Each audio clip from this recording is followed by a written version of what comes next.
तब ये पेंशन बढ़ाया जा रहा है, क्योंकि इसकी मांग तो हम लोग लंबे समय से करते रहे हैं। बिहार की विधानसभा के सामने दर्जनों बार हमारे महिला संगठन ने प्रदर्शन किया। बिहार में हर जगह ये समझने की बात है कि दूसरे राज्यों में 3,000 4,000 रुपये पेंशन मिलते थे और बिहार में मात्र 400 रुपया पेंशन मिल रहा था। अब जब चुनाव आ गया है और ये देख रहे हैं कि महिलाएं अब इनके खिलाफ खड़ी हो रही हैं, तब इन्होंने ये पेंशन बढ़ाने की घोषणा की। और ये भी बहुत कम है। आज के समय में 1100 रुपया, 50 रुपया भी रोज़ पूरा नहीं हो रहा है। तो ये इनके पेंशन की राशि है। आपके हिसाब से कितना होना चाहिए? देखिए, अगर हम बड़े राज्यों से तुलना करें तो कम से कम 3,000 रुपया तो ज़रूर होना चाहिए। लेकिन बिहार में अगर आप कहते हैं कि हमारी आर्थिक स्थिति ये है, अभी हम शुरुआत नहीं करते, कम से कम 1,500 रुपया तो एक न्यूनतम राशि बनती है, जिसकी हम लोगों ने लगातार मांग उठाई थी कि न्यूनतम 1,500 रुपया महिलाओं के लिए सामाजिक सुरक्षा पेंशन मिलना चाहिए। महागठबंधन ने ऐलान किया था कि सरकार बनेगी तो 1,500 देंगे, क्या उसी डर से ये सब लागू किया गया? ये तो हमने कहा ही कि महागठबंधन ने जब कहा कि हम 1,500 रुपया सामाजिक सुरक्षा पेंशन देंगे, महागठबंधन की ये घोषणा है कि हम 2,500 रुपया महिलाओं को सम्मान निधि देंगे, माई बहन योजना के नाम पर देंगे। महागठबंधन ने कहा है कि हम 500 रुपये में रसोई गैस देंगे। ये तमाम सवाल बिहार की महिलाएं लंबे समय से उठा रही थी और महागठबंधन ने इन मांगों को स्वीकारा था।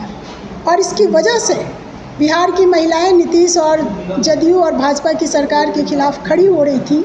तो अब ये भय से कह लीजिए, दबाव से कह लीजिए, ये इन्होंने घोषणा की है। लेकिन इस घोषणा से अब फ़र्क नहीं पड़ने वाला है। चलिए, अच्छी बात है कि कम से कम ये 4 महीना मिलेगा, लेकिन इसको भी 1,100 नहीं, कम से कम ये 1,500 करें। लेकिन जदयू के लोग कह रहे हैं कि महिलाएं नीतीश कुमार जी के साथ है, फिर नीतीश कुमार 25 से 30 आने वाले हैं। महिलाएं कितना साथ हैं, ये तो नीतीश जी और मोदी जी की जो सभा हो रही है उसी से पता चल रहा है कि बिहार में जीविका बनाया गया था महिलाओं के सशक्तिकरण के नाम पे। लेकिन जीविका समूह की महिलाओं का आज एक ही काम रह गया है कि नीतीश जी और मोदी जी की सभा होगी तो उसमें भीड़ जुटाओ, खुद उनको पहुंचना है और महिलाओं को लेकर के पहुंचना है।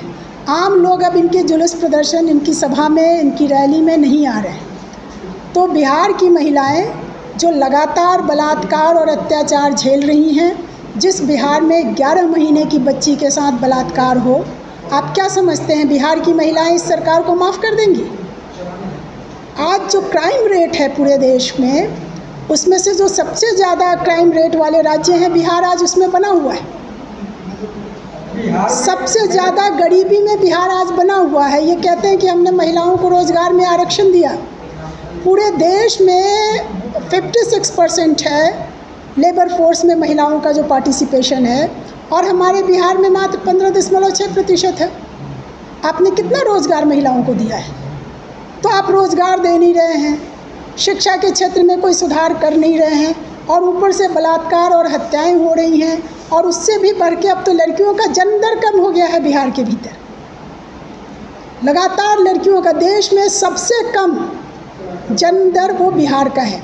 इसलिए इस सरकार के खिलाफ महिलाओं में एक ज़बरदस्त गुस्सा है, और ये अगर किसी खुशफहमी में है तो ये खुशफहमी पाले रहें।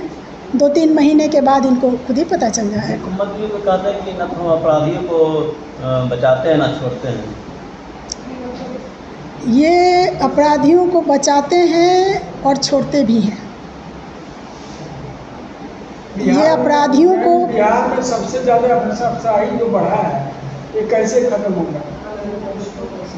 इस अफसरशाही को, इस भ्रष्टाचार को, ये तो सरकार का कह लीजिए कि एक पहचान बन गया है। तमाम योजनाएं जो हैं उसमें चरम दर्जे का घोटाला हो रहा है, चरम दर्जे का भ्रष्टाचार हो रहा है। जीविका में जो महिलाएं 10-10 रुपया अपना जमा करती हैं, जिसके बल पर उनको लोन मिलता है, आज उसमें महिलाओं का पैसा गबन कर लिया जा रहा है और सरकार कोई कार्रवाई नहीं कर रही है। तो भ्रष्ट अधिकारियों के खिलाफ आप कार्रवाई नहीं करेंगे। ये शराबबंदी की बात करते रहे, और इन्हीं के भाजपा के जो विधायक हैं रामसूरत राय, जिनके स्कूल से ट्रक में, गाड़ियों में शराब की बोतलें लदी हुई मिली पिछले चुनाव में, FIR हुआ और उस व्यक्ति के खिलाफ कोई कार्रवाई आपने नहीं किया। तो आप अपराधियों और भ्रष्टाचारियों को बचाएंगे तो कैसे अपराध और भ्रष्टाचार पर रोक लगेगा। इसलिए ये अपराधियों भ्रष्टाचारियों को बचाते भी हैं, उनको ये जेल जाने से रोकते हैं, इनके सरकार में शामिल होते हैं ऐसे लोग। तो इसके खिलाफ अब लोग जग रहे हैं, ये अब नहीं चलने वाला है।